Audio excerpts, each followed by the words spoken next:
Hello, my name is Fiona Stanton from Fee's Papercraft. Today I'm going to be showing you a card.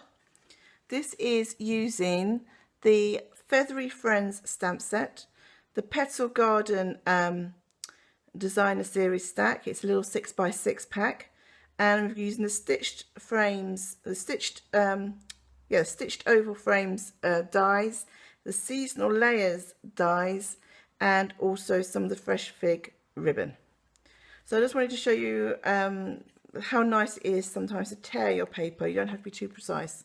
Okay, so what I've done is I've stamped in basic black, or in archival black, and now I'm going to colour my birdies in. I'm just going to use the markers. I don't have a wide range of markers, I just have the ink colours. So you can see I've put them into kind of a colour order. So I'm just going to start. I won't colour it all in, I'll do the rest of it later on. These are the Stampin Write markers. They're water-based markers. They have two ends. You've got a fine tip end to do writing. You couldn't see that because it's powder pink. And you've got a brush tip nib. You can refill these. There are plenty of tutorials on YouTube to show you how to refill them. You use the ink refill bottles that Stampin' Up! Sell, obviously in the coordinating colour. You use a pair of tweezers, you take the nib out, and then you can refill it. Okay, so I'm just going to quickly colour these in. I'm not going to take too long. I'm sure you don't really want to see me colour. I do like colouring, it's nice and relaxing. Who else likes colouring? I'm not the best colourist, certainly not with markers. I do need to practice a bit more. Stampin' Up! Have other options for colouring as well.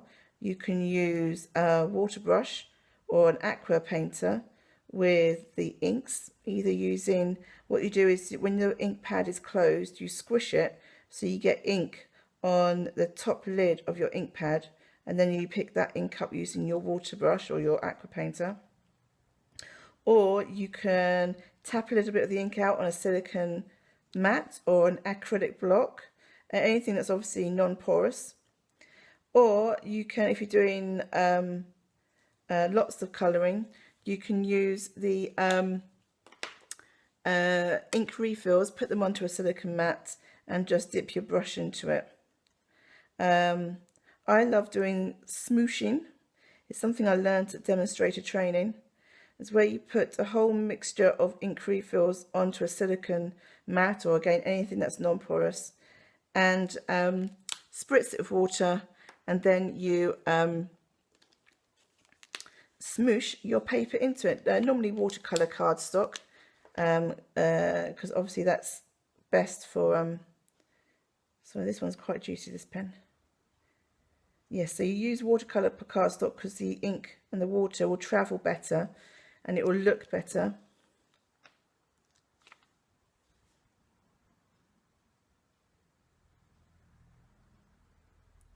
The other things that Stampin' Up! Have, which you can use to watercolour with or to colour with, are they've got watercolour pencils. I do love those. They are very forgiving, and I find them very easy to blend and very easy to use. You can use them in several different ways. You can colour straight onto your project and then use a water brush or the they've got a pen blender, a blender pen, straight onto it. You can scribble them onto a piece of paper. You want something that is porous this time for the watercolour pens, and pick up with a blender pen or a watercolour brush. You can, let's see, you can pick the ink straight up from the pencil tip.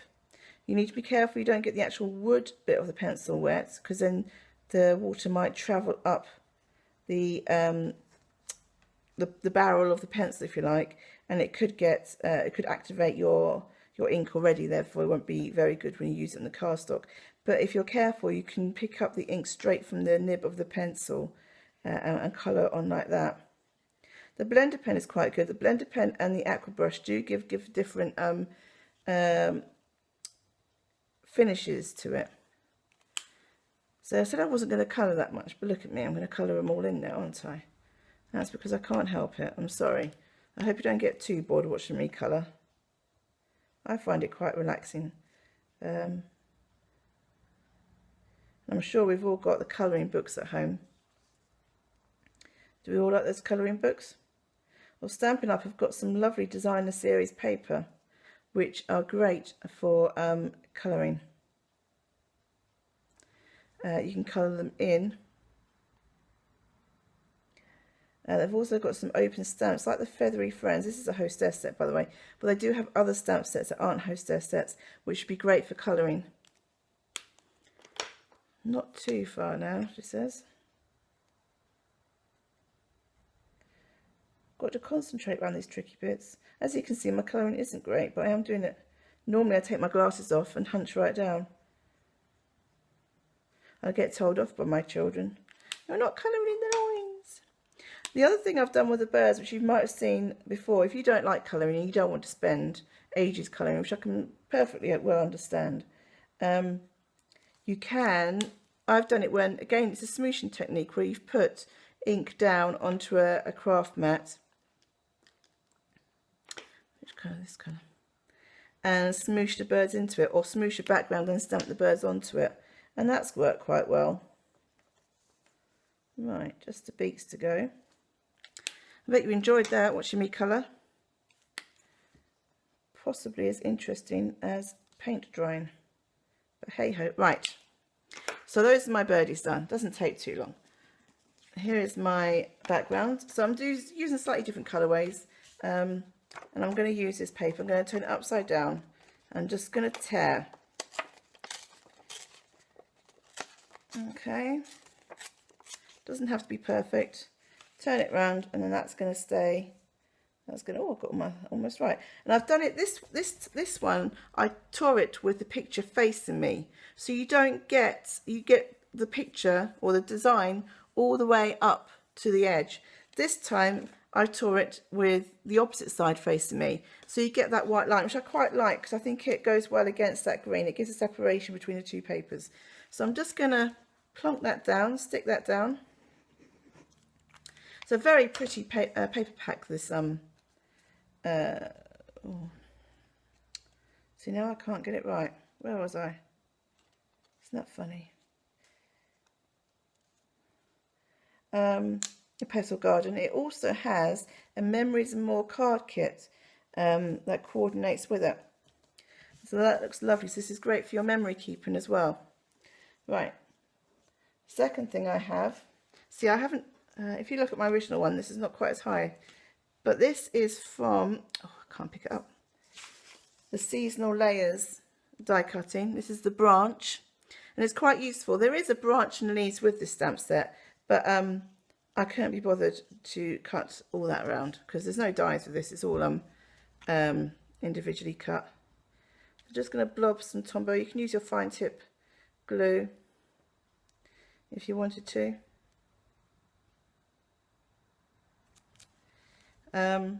Or you could even use the new glue sheets. I have used those, and there's a great die, a happy birthday die. It's really big. I used it for my husband's birthday card, and it looks fabulous. Oh, look at that, I've got glue everywhere. See, never mind. We'll make that look pretty. It's going to be all sticky now, but never mind. Somebody likes sticky. I like sticky cards. All right, I just need to get some scissors. Just going to trim off the edge of those branches. My scissors are sticky as well. I need to get those cleaned. There we go. Then I'm going to use a dimensional. You don't need many dimensionals. I don't use a lot of dimensionals on my work. One will do. Stick these up on a dimensional.